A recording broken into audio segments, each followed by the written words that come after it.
Hello, boys and girls. For this activity, you're going to be practicing your beginning sounds. So what is the letter or the sound that you hear first? So the first thing you could do is look at the picture. And if you don't know what it is, then you could click on the audio to listen to me say the word. For example, this is a bear. Bear. The first sound I hear is B. Which letter says B? So you have to think about it. I thought about it. It's this one. So then I'm going to click and drag and put it on top. And there's my ice cream. Hola niños, para esta actividad van a estar practicando sus sonidos iniciales. ¿Qué es el sonido que oyen primero de una palabra?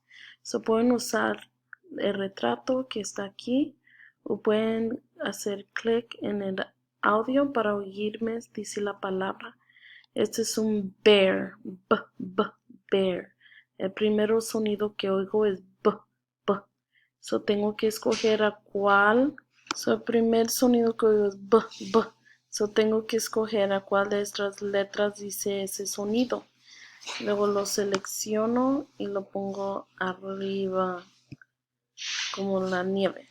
Y es todo.